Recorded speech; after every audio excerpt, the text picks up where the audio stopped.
some individuals with autism, when they're transitioning to independence, rely on visual supports. For example, an individual who maybe with Down syndrome or with autism who is going to get a job. I know of an individual in the UK who got a job working at a dry cleaner. And this individual uses an iPod Touch with iPrompts loaded on it. And iPrompts helps her organize and understand the steps and remember them when she forgets them. So, the order of how to label the clothes and where to put them and things like that. And she scrolls through the pictures in our software, and it really just helps her remember and keep track of where she is in her routine. Because it's stigmatizing, because if you're out in public and you're using this notebook filled with pictures, people are sort of looking at you. So that's sort of a disadvantage of the old way, and the new way sort of overcomes all those disadvantages and adds even more new stuff, like the ability to just find a picture right there on the fly that you didn't even have, or take a picture using the camera. iPrompts, and as I mentioned, iPrompts has different templates. So there's a schedules template, a countdown timer, and a template for choices, and I'll show you how these work.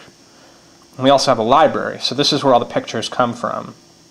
For example, here's our basic food category and a picture of a hot dog. And it's very easy to add pictures. For example, you could just search either the library or the web. So if you typed in a search here, it would bring up web results and you could download them or take a picture with a camera and add it. So that's the library. And then you use the pictures in different ways. Like for example, here's our countdown timer. So with my nephew, we might set it to a minute and then show it to Evan and say, Evan, when the green's all gone, it's going to be time to go on the playground. Just as an example. And this way he sees visually the passage of time with that little green bar, not just the numbers. So that's pretty huge. It's very easy to change the picture. You just tap it, it brings up the library, and you could very easily change it to, say, crayons. Just like that. So from an ease of use standpoint, everything is just very quick. It only takes seconds. Here's our schedules template, and as you can see, I've got a bunch of different schedules saved here for different kids, different days of the week, different activities. Let's do a schedule for going to the zoo. So I made this morning, so just hypothetically, if we were to take Evan to the zoo, you can create your schedule, you press edit, and then you can add pictures down here, or you can drag and drop and change their order, or you can delete them. So it's very simple to create it, and then when you're ready to show it, if you want, you can rotate the device. Oh no, we'll edit that part out. So it's very easy to create, and then when you're ready to show it, you can rotate the device, and then the pictures expand, and you can sort of scroll through and say, okay, Evan, we're going to put on our sneakers, we're going to get in mommy's car, we're going to arrive at the Bronx Zoo, you're going to walk around, you'll see a penguin, you'll see a tiger, etc. So it's really easy to walk him through that.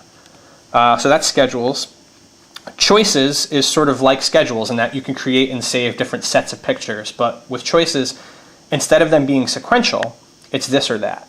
So we would say to Evan, okay, Evan, did you want an apple, or did you want a banana, or did you want a pear for a snack? So that's pretty much it, and it's totally customizable. You can create and save as many different, schedules or choices as you want, or change the countdown timer, and it takes only seconds. So that's iPrompts. And then why don't I show you Autism Track?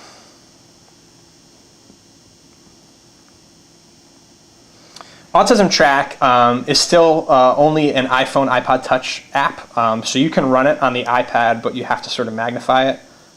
So it works. It looks a little bit grainy, but again, Autism Track is more about data collection and not so much about pictures.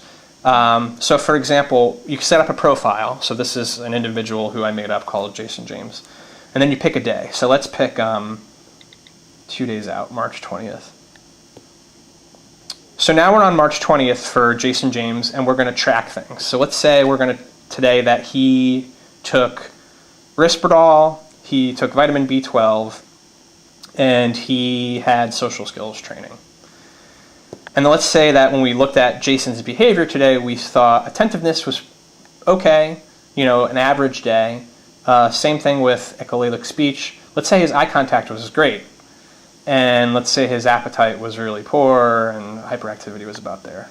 And you can supplement these things with notes. You could also create your own things to track really easily. So I'll show you that after. But the nice thing about it is as you're tracking all this data, you can then go back and look at it. So if we press Analyze Trends, let's go from, the 15th,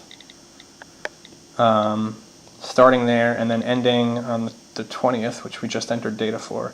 Let's say we want to look at attentiveness, eye contact, appetite. If we press Review Trends, it'll actually generate a graph. So we'll see, wow, things were okay, they started to get good, and then we had a really bad day on the 19th. And then you could go back and look on the 19th. It'll tell you during this period what you did. We had Risperdal on 80% of days. We had a gluten-free diet for 40% of days. Or if you went back and looked at the 19th, you could say, okay, that was a really bad day. What did we do?